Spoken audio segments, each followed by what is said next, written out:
사랑하는 영락교회 지체들에게 주 안에서 평화 인사를 전합니다. 오늘은 2022년 6월 14일 화요일입니다. 오늘의 묵상 본문은 욥기 7장 1절로 21절까지의 말씀입니다. 오늘 본문 말씀 7장 1절부터의 말씀은 이렇게 시작합니다. 이 땅에 사는 인생에게 힘든 노동이 있지 아니하겠느냐? 그의 날이 품꾼의 날과 같지 아니하겠느냐?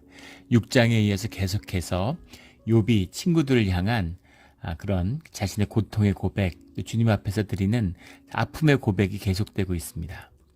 품꾼의 날과 같지 않겠느냐라고 하는 건 노예 노동을 의미하는 거죠. 종들이 살고 있는 시간을 정해서 임금을 받는 게 아니죠. 해가 뜨면 나가서 일을 하고 해가 질 때까지 일을 할 수 없을 때까지 일을 하는 것이 노동자의 몫이죠. 그래서 그런 그 노동을 하는 종의 삶, 그 삶, 인생에 힘든 노동이 있지 아니하냐, 그런 거죠. 2절에 종은 저녁 그늘을 몹시 바라고 품꾼은 그의 싹을 기다리나니, 이것은 고된 노동을 해도 그래도 그 일의 끝이 있고 그리고 거기에 대한 대가가 있는 것, 이것이 삶에서 받게 되는 고통이 아니냐라는 거죠.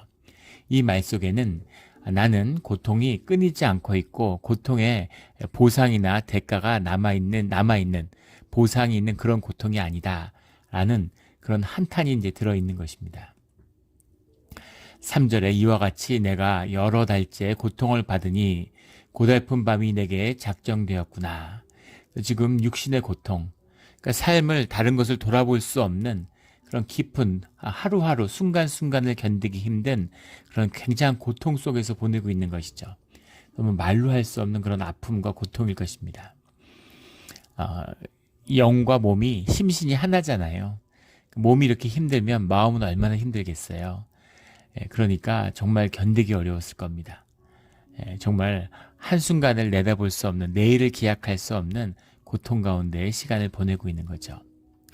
4절에 내가 누울 때면 말하기를 언제나 일어날까, 언제나 밤이 갈까 하며 새벽까지 이리 뒤척 저리 뒤척 하는구나. 온몸이 피부병으로 몰골도 추한, 와서 욥인지를 알아보지 못할 정도로 그런 추한 몰골이 됐죠. 망한 것도 그렇고 자녀를 잃은 아픔은 더 말할 것도 없겠죠. 부인이 와서 하나님을 저주하라고 얘기하는 그런 상황이에요. 그런 관계의 단절과 또 사람들의 손가락질과 비웃음은 어떻겠습니까? 거기다가 이 친구들도 마찬가지지만 또 뭔가 잘못이 있으니까 하나님의 징계를 받았지, 이런 생각들이 깔려 있는 거죠.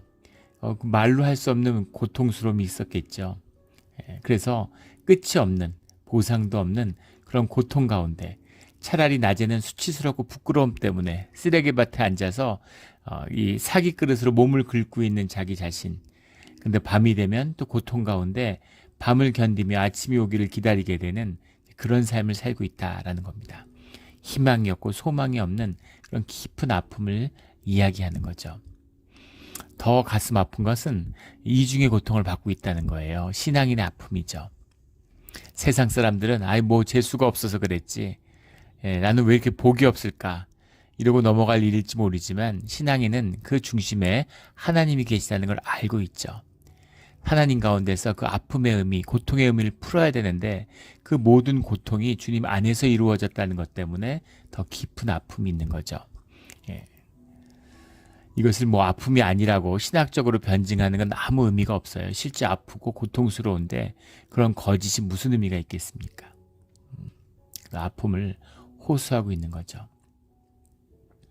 5절에 내 살에는 구더기의 흙덩이가 의복처럼 입혀졌고 내 피부는 굳어졌다가 터지는구나.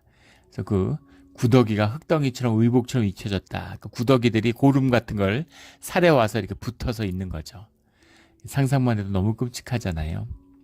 그리고 짓물러서 고름이 이렇게 딱딱하게 굳었다가 터져서 또 흐르고 그런 상황을 이제 말씀하고 있는 거죠. 6절에 나의 날은 배틀의 북보다 빠르니 희망 없이 보내는구나. 삶이 아무 가치나 순간의 어떤 시간의 질서의 의미가 아무것도 없는, 그냥 떠내려가는, 생존하고 있을 뿐이구나. 이런 떠내려가는 삶이구나. 사람이 생존의 삶을 살면 시간이 점점 빨라지죠. 가치와 의미가 없으면 시간이 빨라져요. 의식이 시간이 흐르는 시간성이라고 하는 게 우리 의식의 흐름과 맞닿아 있죠. 의식의 삶을 사는 사람은 시간이 점점 쏜살같이 빨리 흘러가는 걸 이제 경험하게 되죠. 오직 생명의 무의식의 영의 그 시간성을 떠나서 가치와 의미를 바라보는 자는 마치 멈춘 시간처럼 시간 속에 깊은 우리와 하나 되는 그런 삶의 체험을 경험하게 되는 것. 이 생명의 비밀이죠. 그런데 지금은 그런 것을 누릴 수 없는 배틀의 북보다도 옷을 짜는 그 배틀의 북보다도 더 빨리 왔다 갔다 하잖아요. 옷을 짜기 위해서. 그거보다 더 빨리 흘러가고 있다. 그런 거죠. 실제는 고통 때문에 시간이 훨씬 더디가는 것처럼 느껴질 거예요. 이 의미는 영적으로 의미 없는 삶이 떠내려가고 있다. 사는 것이 무슨 의미가 있느냐. 이제 이런 고백입니다. 이 고백이 친구들을 향한 것이고 또 스스로의 고백이다가 7절부터는 이것이 하나님을 향하고 있어요. 심령의 아픔이 깊은 곳에 내려가면 하나님을 향한 고백, 참 나의 고백을 만나게 되는 거죠. 이게 진실입니다. 우리가 진실해야 된다, 진실을 말해야 된다는 진실이라는 게 내 무슨 애티튜드나 매너를 얘기하는 게 아니에요. 사람이 진실해지고 싶다고 진실해지면 진실하지 않은 사람이 어디 있겠어요. 무엇이 내 진실인지를 모르는 게 내 진실입니다. 진실이라는 건 깊은 고통과 아픔 속에서 내가 진짜 참 나가 되는 순간이 오는 거죠. 고난과 고통 가운데 진실이 있는 겁니다. 좋을 때, 무슨 행복할 때, 행복할 때도 내가 나일 수 있죠. 왜냐하면 내가 나일 때만이 행복을 누릴 수 있는 거니까 그건 좀 다른 것입니다. 그런데 사람이 허위의식으로 살 때, 의식으로 살아갈 때 나를 잊어버리죠.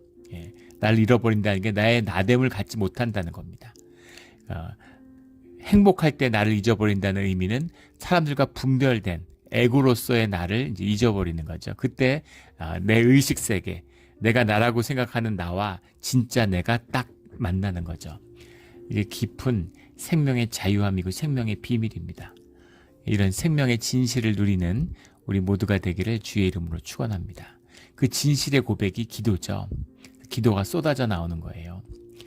7절에 내 생명이 한낱 바람 같음을 생각하옵소서. 나의 눈이 다시는 행복을 보지 못하리이다. 주님을 향한 고백이죠.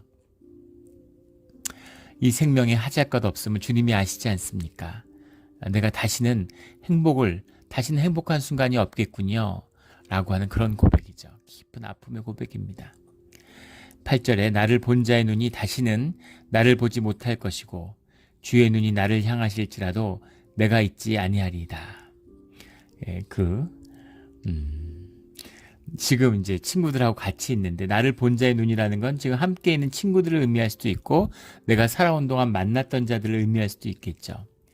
그런데 이제 내가 더 이상은 그 고통의 끝, 그 아픔의 끝에서 이제 내가 죽는구나. 이런 순간에 벼랑 끝에 서 있다는 것을 알 수 있죠. 그러니까 생명의 숨이 넘어가는 그런 고통의 끝에서 나오는 고백입니다. 9절에 구름이 사라져 없어진 같이 수월로 내려가는 자는 다시 올라오지 못할 것이오니 이제 생명의 끝이 아닙니까? 이런 거죠. 10절에 그는 다시 자기 집으로 돌아가지 못하겠고 자기 처소도 다시 그를 알지 못하리이다. 이 고백은 사실은 이제 신앙의 고백이죠. 왜 그러냐면 팔레스타인도 마찬가지고 이 애굽도 마찬가지고 미라를 만든 이유가 뭐겠어요? 다시 영혼이 돌아온다고 믿기 때문이죠. 우리 동양사상도 전통적으로 그렇죠. 혼백이라고 그러잖아요. 혼은 떠나가지만 백은 육신과 함께 땅에 남는다고 보는 거예요. 그래서 우리의 영이 땅을 주유하고 또는 땅에 깃들어 있고 이 땅에 머물고 있다고 가까이 있다고 보는 것입니다. 물론 공간적으로 구별된다는 의미가 아니죠. 실제 영의 세계라고 하는 것은 사실은 육의 세계와 맞닿아 있죠. 그래서 공간적으로 분리할 수는 없다는 의미에서는 맞는 측면이 있습니다. 인간이 영이 있으니까 그걸 센스하는 거죠. 영의 세계를 느끼니까 그렇게 하는 것입니다. 그런데 영이라는 것이 땅에 머물고 돌아올 수 있다라고 하는 생각이 그릇되다. 영은 떠나가면 끝이고 마음대로 돌아올 수 없고 인간과 함께 머물고 있는 것이 아닙니다. 라고 하는 고백이죠. 죽음의 끝이 아닙니까? 이 육신의 삶은 한시적인 것이 아닙니까? 근데 내 육신의 삶이 바람같이 이제 끝이 나는군요. 이제 내가 죽음의 순간을 맞이하고 있군요. 라고 하는 그런 고백을 하는 것이죠.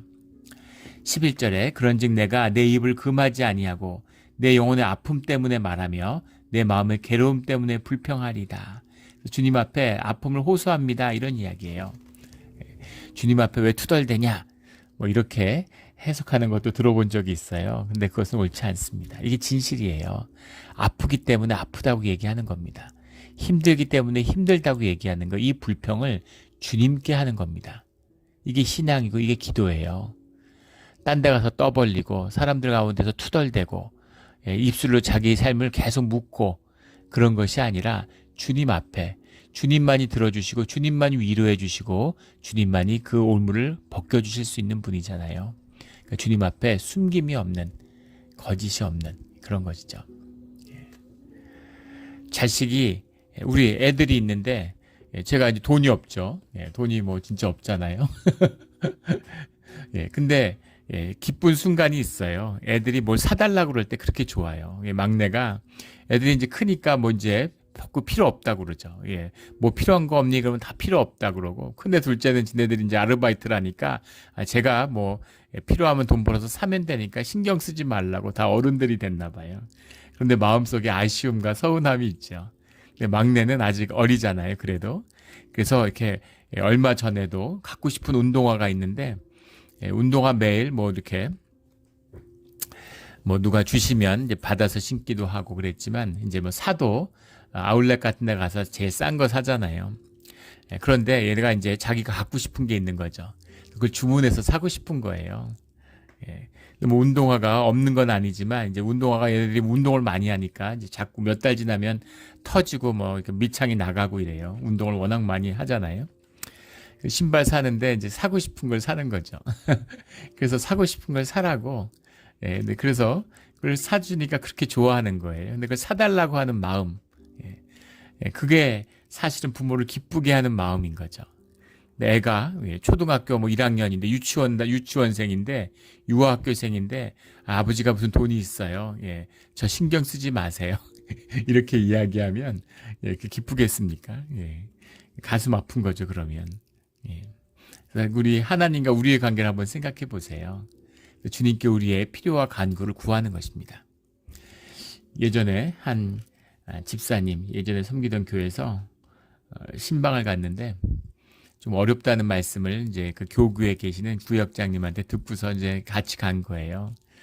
근데 이분이 이제 비즈니스가 어려운데 기도를 하는데 뭐 이렇게 막 뭐 선교사님을 뭐 어떻게 하고 교회가 어떻고 막 그런 기도를 하시는 거예요. 그래서 왜 집사님의 지금 비즈니스와 사업을 위해서 기도하지 않으시냐고. 그러니까 제 뭐 비즈니스가 뭐가 중요합니까? 이렇게 얘기하시더라고요. 그게 이제 종교죠. 이원화된 것입니다. 마음 앞에 그게 거짓이에요. 종교의 거짓입니다. 멋진 신앙생활, 멋진 신앙인의 모습으로 보이고 싶은 거죠. 그럼 진실한 모습. 그래서 그렇게 기도하지 마시고 주님께 돈을 달라고, 비즈니스를 구해달라고, 가게 망하지 않게 해달라고 그렇게 간절히 기도를 하고 금식 기도를 하고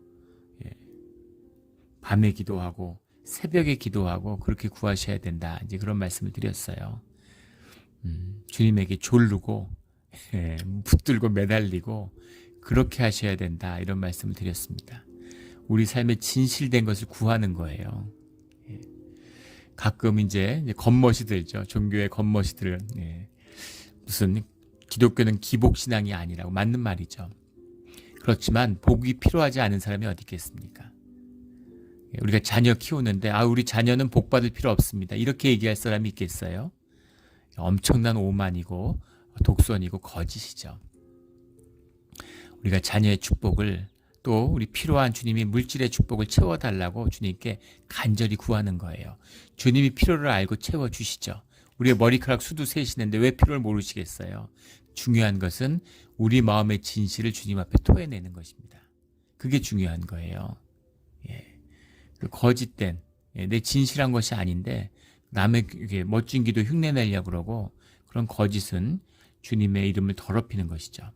주님 앞에 솔직함을 얘기하는 거예요. 내 마음의 괴로움 때문에 불평하리이다. 주님에게 불평하는 거죠. 예. 엄마 아빠를 찾아가서 내가 힘들어가지고 막 얘기하는 거잖아요. 예. 남편이 직장에서 힘든데 집에 와서 와이프한테 과장인데 이 부장 이 자식이 정말 나쁜 놈이다 막 이런 토로를 하는 거죠. 와이프가 그걸 들어주는 거예요. 그 사람 왜 그래?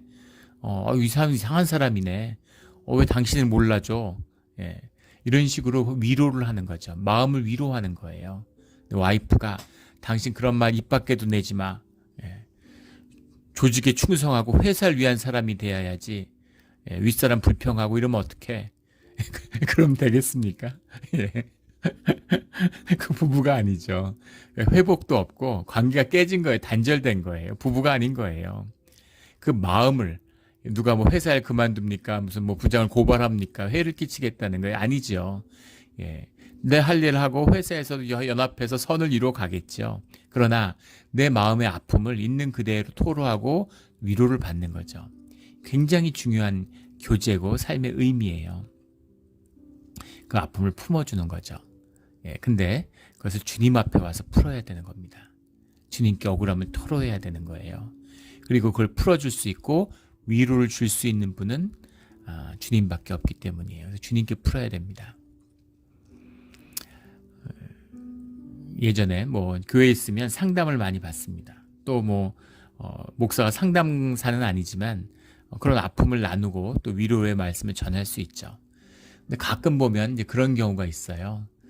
예, 그게 인이 박혀서 투덜대고 삶의 어려움을 얘기하는데 하도 여기저기 떠들고 다녀서 그게 이제 부정적인 내러티브가 된 거죠. 레파토리가 구성이 된 겁니다. 그래서 그런 부정적이고 슬픈 이야기, 억울한 이야기의 주인공이 된 거예요. 그런 경우가 있어요. 그런 경우는 들어주지 않죠.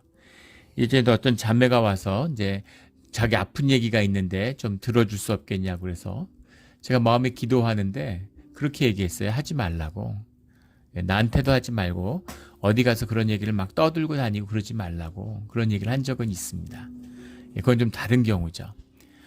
그건 입술로 자기를 저주하는 게 될 수 있어요.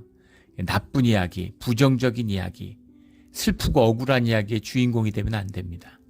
주인공은 주님이에요.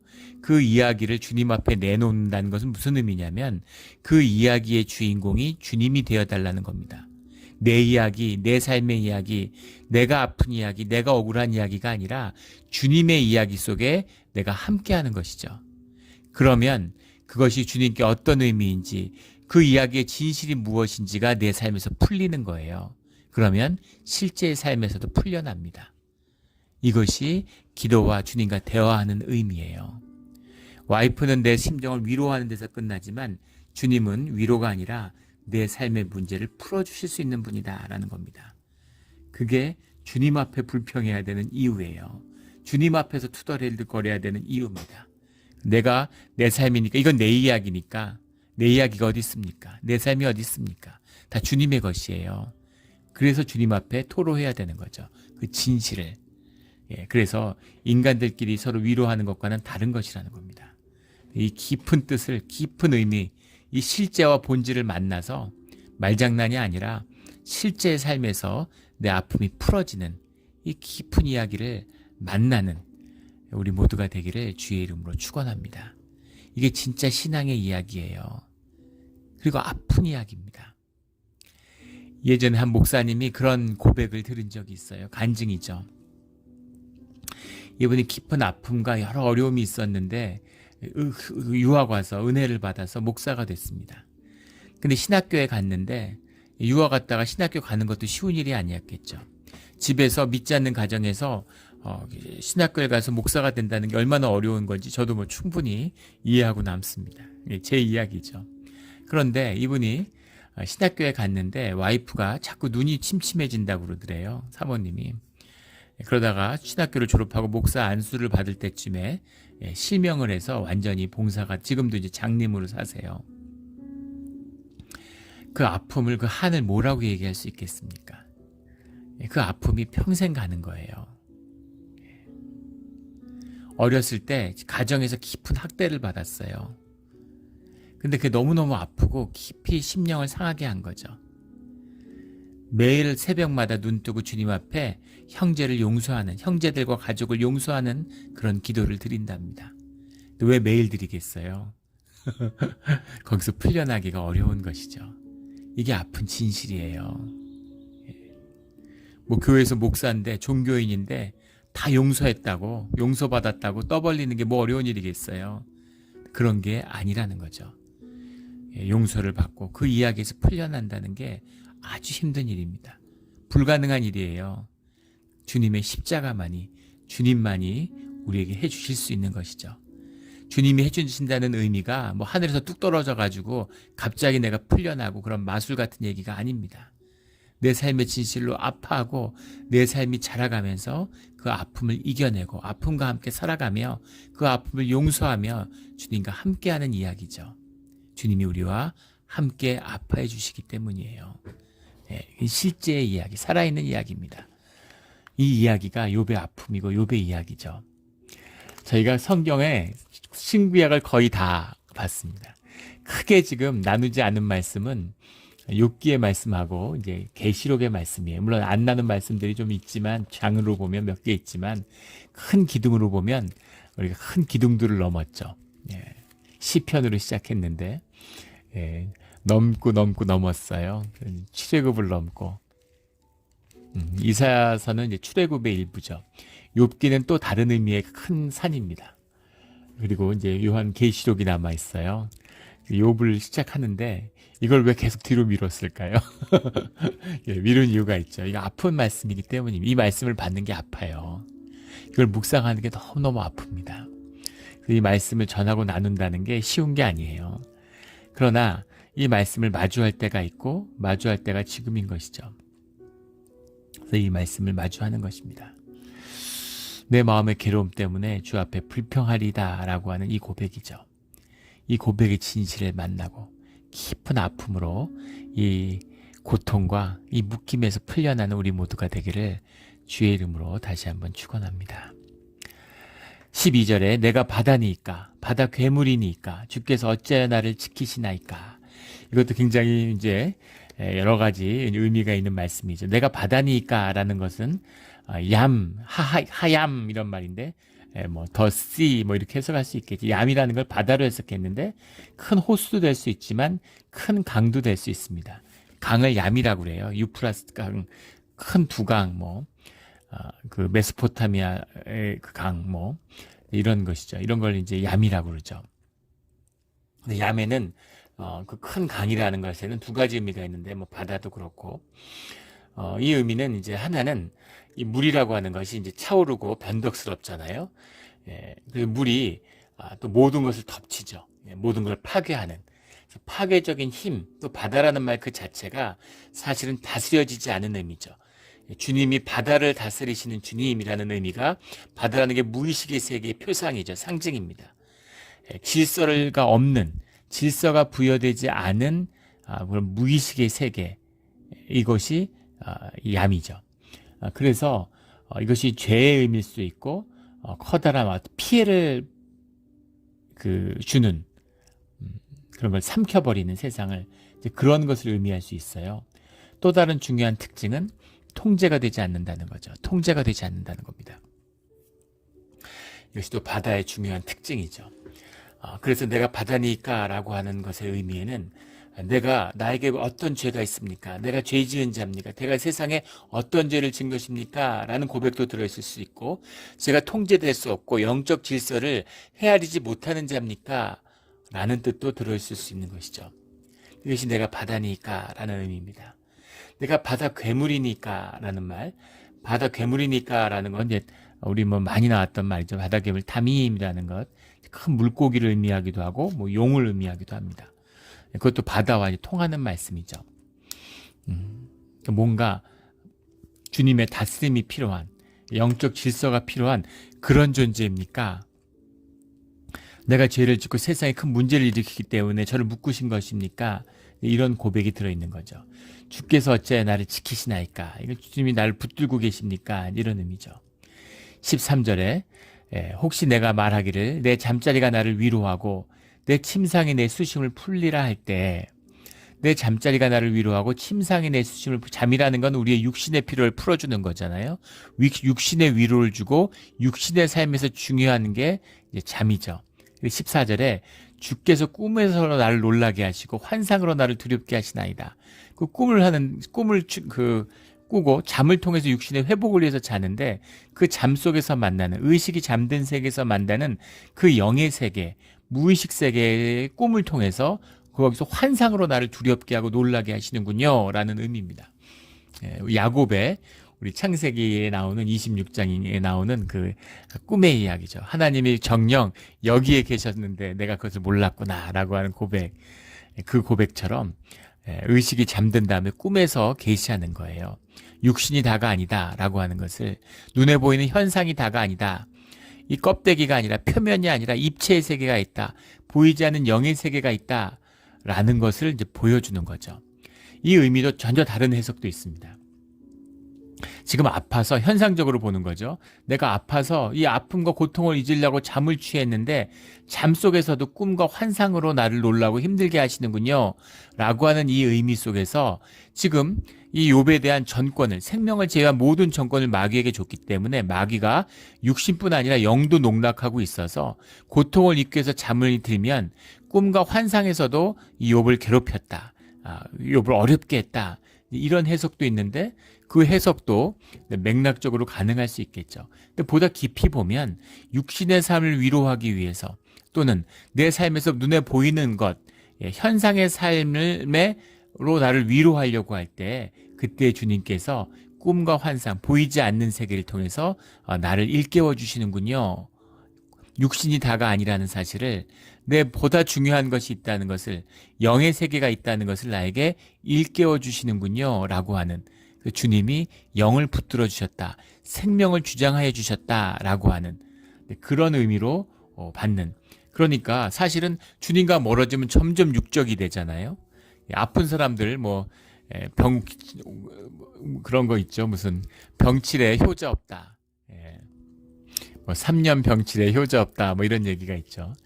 그러니까 사람이 아프면 이기적이 돼요. 육신이 자꾸 건드리니까, 육신이 건드려지고 몸이 아프니까 몸의 신경이 집중되는 거죠. 몸의 신경이 집중되면, 몸이라는 게 뭐예요? 내 육신이. 남과 구별되는 게 내 육체잖아요. 영은 하나 되는데 육신은 구별되죠. 영이 주도하지 않는 사람은 이기적이고 자기밖에 모르게 되는 거죠. 욕심이라는 게 육의 욕심을 쫓게 되고 이러는 거잖아요. 그러니까 사람이 이기적이 되면은 부인이고 가족이고 다 힘들어지는 거죠. 그래서 아픈 사람들이 힘든 건데 점점 육적이 돼야 되는데 지금 욥이 점점 영적이 되잖아요. 주님에 대한 깊은 이런 진실된 고백이 나오고 주님을 만나는 이런 이야기가 나오는, 이것을 볼 때 주님이 꿈과 환상으로 지켜주신 것이다. 지켰다는 의미가 와서 위로하고 말씀한 게 아니라 주님은 침묵하고 계시지만 주님의 임재를 꿈과 환상을 통해 느꼈다, 이런 의미로 보는 것이죠. 마귀가 꿈과 환상을 통해서 고통을 준 것인지, 아니면 주님이 성령으로 꿈과 환상을 통해서 주님을 임재를 느끼게 해주신 것인지는 분명히 알 수 없지만 두 개의 뜻으로 다 통할 수 있습니다. 근데 분명한 것은 육신이 다가 아니라는 것을 느낀다라는 건 분명한 것이죠. 어떤 경우에도. 15절에 이러므로 내 마음이 뼈를 깎는 고통을 겪느니 차라리 숨이 막히는 것과 죽는 것을 택하리이다. 너무 고통스러우니까 죽고 싶습니다, 이런 얘기입니다. 이런 고백이 쉬운 고백이겠어요? 죽고 싶습니다. 이건 솔직한 고백을 드리는 거죠. 16절에 내가 생명을 싫어하고 영원히 살기를 원하지 아니하오니 나를 놓으소서. 이 고백 안에는 생명을 주님이 붙들고 있다고 하는, 나의 생명을 주장하고 나의 생명을 내가 어떻게 할 수 없는 그 주권이 주님께 있다라는 뜻이 분명히 들어있는 거죠. 내가 죽고 싶다고 죽는 게 아니지 않습니까? 주님, 제가 죽도록 좀 내 생명을 여기서 좀 가져가 주십시오. 나를 놓으소서. 이 고백입니다. 가슴 아픈 고백이죠. 얼마나 힘들면 이런 고백을 드리겠어요. 어떻게든 살려는 게 사람 마음이고 생명의 본질인데 죽고 싶은 거죠. 주님, 저를 그냥 제 생명을 좀 거두어가 주십시오. 이런 고백을 드리는 겁니다. 17절에 사람이 무엇이기에 주께서 그를 크게 만드사 그에게 마음을 두시고, 18절에 아침마다 권징하시며 순간마다 단련하시나이까. 시편, 우리 지난주 교동문이었죠. 교동문 5번 시편 8편의 말씀에 나오는 사람이 무엇이기에 사람이 누구의 인자가 무엇이기에 누구이간데 뭐 이런 그 고백에 나오는 그거지. 히브리서 2장에도 이런 표현이 나오죠. 사람이 무엇인데 주님 이렇게까지 저를 붙들고 계시는 겁니까? 제가 너무 힘든데 그냥 데려가 주십시오 주님, 이런 고백이죠. 눈물의 고백입니다. 19절에 주께서 내게서 눈을 돌이키지 아니하시며 내가 침을 삼킬 동안도 나를 놓지 아니하시기를 어느 때까지 하시리까? 침을 삼킬 동안이다라고 하는 것은 더 짧은 순간의 단위, 한순간도 저를 놓지 않고 저를 붙들고 계시는군요, 이런 거죠. 20절에 사람을 감찰하시는 이여, 사람을 감찰하시는 이여라고 하고 내가 범죄하였던들 주께 무슨 해가 되오리까? 그러니까 마치 주님이 나를 감시하는 분인 것처럼 감찰하시는 이여라고 해석을 했는데, 노체르라는 말이에요. 노체르라고 하는 말이 노체르라는 말이 뭐 와치라는 뜻도 되지만 이것이 가드라는 뜻도 됩니다. 지키는 이, 파수꾼의 이야기할 때 나오는 말이잖아요. 그래서 지켜주는 사람, 나를 지켜주는 사람이 보호자, 나를 보호하시는 이여, 이런 뜻입니다. 앞에 나온 것처럼 나를 놓지 않으시는 분, 그런 분입니다. 내가 범죄하던 주께 무슨 해가 되오리까? 어찌하여 나를 당신의 관역으로 삼으셔서 내게 무서운 짐이 되게 하셨나이까? 라는 건 자신이 겪는 고통이 주님의 징계에 의한 것이다 라고 하는 고백이죠. 그런 인식을 갖고 있다는 겁니다. 내가 죄를 지었던들 주님께 그것이 무슨 큰 그런 게 되겠습니까? 주님은 광대하신 분인데 그것이 주님에게 무슨 큰 그렇게 그게 되었겠습니까? 내가 무슨 죄를 지었던들, 이 고백은 지금 주님이 의롭다고 하셨잖아요. 욥을 의인이라고 말씀하셨어요. 주님의 의롭다 하심을 받은 자인데 그렇다고 해서 욥이 그 존재론적으로 본질적으로 의인은 아니라는 거죠. 무슨 말이냐면 모든 사람은 결국 용서받은 죄인일 뿐이라는 겁니다. 의롭다 하심을 주님 안에서 받은 것이지 주님과 상관없이 독립적으로 본체론적으로 본질적으로 의인은 없다는 겁니다. 왜냐하면 우리가 육신을 입고 있는 죄성의 존재예요. 그 죄라는 것에 본질적으로 묶여 있습니다. 우리가 육신을 입고 태어났다는 것 이 자체가 죄성 가운데 있는 거예요. 그래서 이 죄성으로 살고 있고 육을 살고 있는데 왜 죄가 없겠어요? 알게 모르게, 알고도 지은 죄도 있지만 내가 모르고 지은 죄도 있고 죄 가운데 살아가고 있는 거죠. 나치 독일에서 태어났어요. 하에서. 거기서 자라고 있는 겁니다. 내가 거기서 열심히 나라를 위해서 충성하고 일을 했어요. 그게 무슨 뭐가 되겠습니까? 그런데 사람을 수백만 명을 막 삭살하고 죽이는 그런 일을 할 거라고 누가 알고 있겠습니까? 내가 과학자예요. 내가 열심히 과학을 연구하고 핵물리학자로서 과학에 공헌했어요. 밥도 안 먹고 잠도 안 자고 열심히 공부했는데 그 기술을 나라가 가져다가 핵폭탄을 만들어서 사람을 죽이는 데 쓰고 사람의 인간의 환경과 생태계를 파괴하는 일에 쓸 거라는 걸 내가 몰랐지만 그 죄에 내가 속해 있는 것이죠. 이런 거예요. 이 죄성 가운데 묶여 있는 것입니다. 그래서 그 죄를 센스하고 있는 거죠. 그래서 내가 결국 그 죄 때문에 내가 이런 징계를 받고 있는 것이 아닙니까? 라고 하는 고백을 드리고 있는 거죠. 이것이 근본적인 이런 욥의 지금 당하는 고통에 대한 인식의 가장 중심에 있다라는 걸 보게 되는 겁니다. 결국 이건 아니었죠. 이건 아니었습니다. 그래서 이것은 욥의 어떤 한계고 당연하죠. 근데 욥이 어떻게 그걸 알겠어요? 물론 욥이 더 깊게 깨달아서 주님의 뜻하고 통해서 주님이 뭘 하시는지 마이가 뭘 하는지 다 알았더라면, 그렇더라면 이런 식의 시험을 받지 않았겠죠. 이게 시험 자체가 되지 않으니까. 근데 주님이 시험을 허락하신 거잖아요. 그러니까 이런 한계 속에 놓이는 것이 당연한 것이죠. 허물도 아니고 비난받을 일도 아닙니다. 종교적으로 이것을 막 비난하잖아요. 마치 이런 이야기를 하니까 막 무슨 주님의 이름을 더럽힌 것처럼 친구들이 막 흥분하죠. 이게 오히려 종교의 모습이라는 거죠. 진실이 무엇냐? 주님 안에 진실이 무엇냐에 대한 깊은 도전인 것입니다. 21절에 주께서 어찌하여 내 허물을 사하여 주시지 아니하시며 내 죄악을 제거하여 버리지 아니하시나이까? 내가 이제 흙에 누우리니 주께서 나를 애써 찾으실지라도 내가 남아있지 아니하리이다. 이제 제가 죽는데 흙에 누우리니 라는 게 이제 죽는다는 것에 대한 문학적 표현이죠. 그래서 주님 제 죄를 좀 용서해 주십시오. 허물을 제하여 주십시오. 이제 삶의 끝을 맞지 않습니까? 라는 그런 회개의 기도를 드리고 있는 것입니다. 이 진실함이죠. 진실에서 실체적인 진실에서 벗어나 있어요. 그러나 욥의 진실인 거죠. 욥의 진실입니다. 이 진실이 중요한 거예요. 이 진실이 주님의 진실과 만나서 이 주님의 실체가, 본질이 우리의 현상의 삶, 육신의 삶의 실제화되는 것, 그것이 주님의 섭리고 우리의 신앙의 삶이죠. 성육의 삶입니다. 이 깊은 말씀의 비밀, 우리가 고통받고 있고 아픔 가운데 살아요. 고통이 없고 아픔이 없다는 사람은 뭔가 거짓말을 하거나 종교에 의해 마비돼서 센스가 안 되거나 둘 중에 하나입니다. 아픈 것이에요. 삶은 아픈 것입니다. 그러나 아픔 가운데 주님이 주신 위로와 기쁨이 분명히 있는 것이죠. 이 진실을 주님 앞에서 늘 만나며 이 고통 속으로 더 깊이 걸어 들어가는 그런 우리의 삶의 자리, 믿음의 자리, 신앙의 자리가 되기를 주의 이름으로 축원합니다. 아멘. 함께 기도드리겠습니다. 하나님 아버지 감사합니다. 오늘 말씀은 참으로 아픈 말씀입니다. 그 말씀이 너무 아파서 이 말씀을 만나지 않으려고 피해 다닌 시절도 많았습니다. 주님, 이제 주님의 때 가운데서 이 아픔을 만납니다. 우리 모두 아픔 가운데 주님을 만났습니다. 주님이 얼마나 좋으신 분인지, 또 주님과 함께하지 않으면 안 된다는 것을 이제는 압니다. 주님, 함께하여 주시고 늘 우리의 위로가 되어주시며 산성이 되어주시며 아버지가 되어주시며 아버지의 위로가 우리의 참 생명이 되는 진실을 살게 하여 주시옵소서. 오늘 하루도 주님께 올려드리며 그런 소중한 날이 되는 줄 믿습니다. 감사드리며 예수 그리스도의 이름으로 기도드렸습니다. 아멘.